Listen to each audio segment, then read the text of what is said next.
Hey guys, it's Hannah and welcome back to the Dyslexic Reader. I invite you to grab a cup of tea or coffee.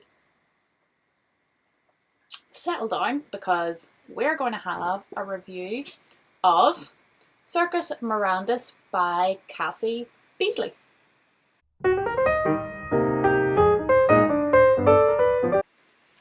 This is a book that I picked up from the library about a week ago.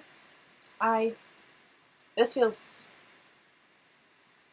a really bad thing to say, but I picked it up because the cover was pretty, okay?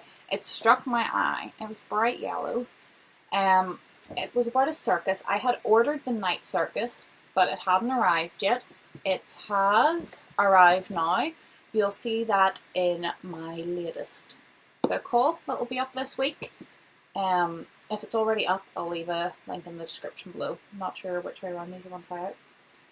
One thing that really interested me about this book before we even got into the story was the back.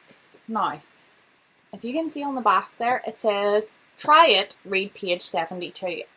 I thought this was a genius idea, okay? So you can go to page 72 in the book and read page 72, and it gives you an essence of the book, the sort of writing style, but you're guaranteed not to obviously wreck the story, you know what I mean? It's not going to give anything away. So you don't really want to read the first page because you're not really into the story, and you certainly don't want to read anything to the ending or anything else because you're afraid of giving yourself something away. So I think this is something that would really encourage authors to do, because as soon as I read that one page, then I was like, yeah, okay, I picked it up for the cover, but definitely. Yeah, it's just simple on the back. Try it, read page 72, and I did, and I liked page 72, and I picked up the book.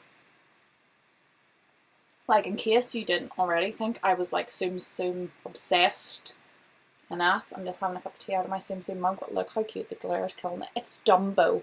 A Dumbo Tsum Tsum. Dumbo's my favourite Tsum Tsum that I own. And it's got, again, the glare. You've got a little tail on the back as well. So cute. That's a good cup of tea.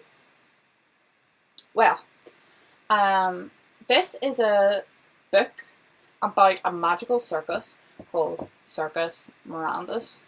It's a circus that sort of travels around. No one knows where it's going to be next. It's never scheduled, and it only appears to people who are almost invited to go. It only appears to children, and it's children who need the circus.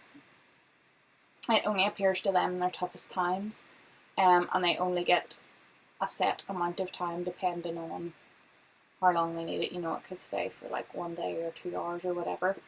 And the children invited into the circus, and it's a magical circus, so all the shows are obviously magical. There's magical food, all that caper. It's about a young boy called Micah, whose grandfather is sick and dying. And his grandfather had been to Circus Mirandus when he was a little boy. And what happens is one of the magicians, called the Man Who Can Bend Light, or as they later dub him, the Lightbender, sometimes gives miracles to children. It has to be within his power, but he'll give them a miracle, and they normally ask for a pony or whatever it is they ask for. But Micah's grandfather was the only child to ask if he could save his miracle for a later date. He's the only child in the whole history of the circus. Has been around for 900 years or something. He's the only child who has ever asked for this. So Micah's grandfather is dying. He has told Micah all about the circus as he was a little boy. Micah lives with his grandfather because his parents are dead. And so Micah has to go in search of the Lightbender to see if he can contact him somehow. Nobody has any idea how to get to them. He has to try and find the Lightbender and bring him to his grandfather. His grandfather can't even get out of bed. He's got some sort of problem with his lungs and has to be on a ventilator, and he goes in search of the Lightbender to bring him back and sort of perform the miracle that is owed to his grandfather. So this book was amazing. I gave it 5 stars. I think that's my third 5-star rating of the year. So I've been reading a lot of good books this year. Yeah, I really have. Um, this could become one of my all-time favorites, definitely. It really struck a chord with me, the sort of situation in it. I'm not really a fan of the circus, but this did sort of appeal to me in a weird sort of way. It's not really circusy, okay? If you don't really like the circus, you're not into that. It's not really. It's just the circus is the place where this man lives. Do you know what? You know where the miracle worker lives. Like, it's not about the circus as much. It's more about the magic and the people who like live and work there. It's not really about a circus. I thought this book was very powerful. It actually had me crying. Like, anyone who knows me would say, like, we all joke, like, I have no heart. Like, that sounds really bad. Like, I would think of myself as like quite a kind person, really, but like I don't really would get emotional easily. Not when it comes to like books, TV shows, movies, all those sorts of things. I wouldn't be overly emotional, but this had me crying.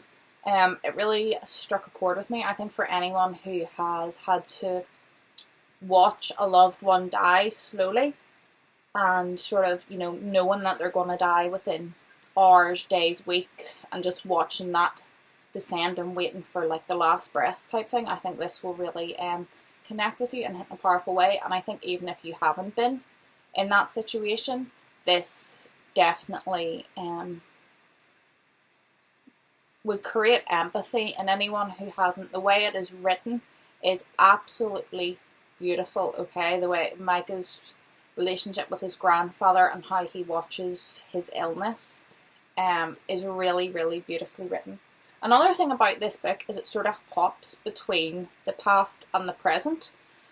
So you sort of get like Micah looking for the Lightbender and getting snippets of what happened to the grandpa when he went to the circus all those years ago.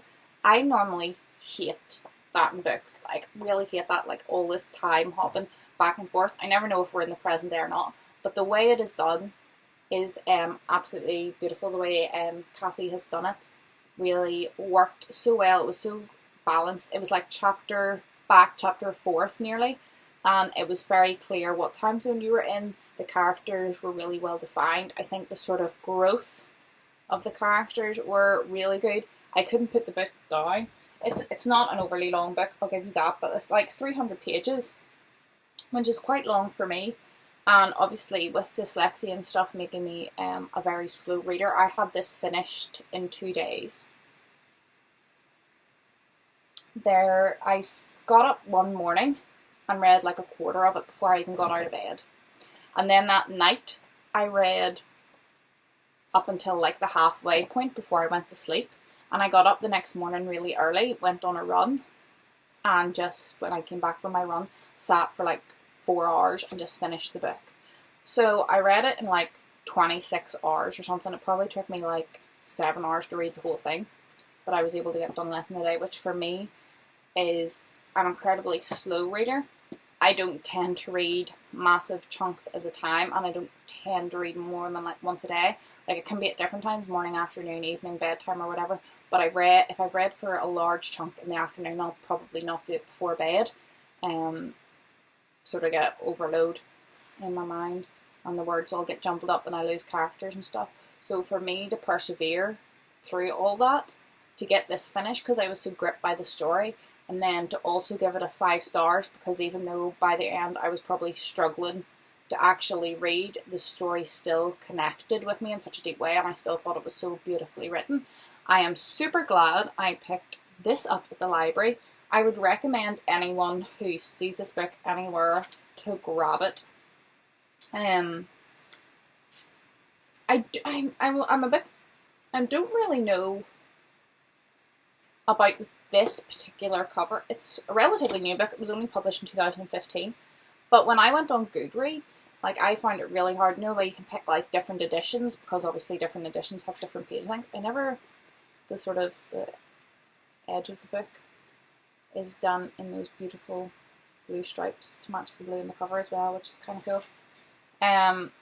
This was like one of the bottom editions. I don't know what that was about, and all the other covers look completely different to this.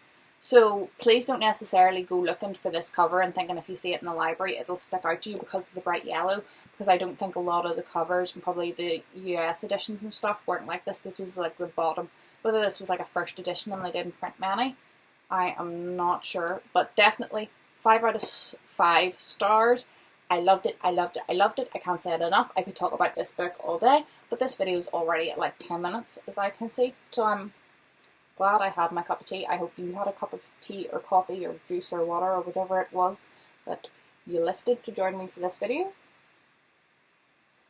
If my book haul is up, I'll leave a link to it in the description below.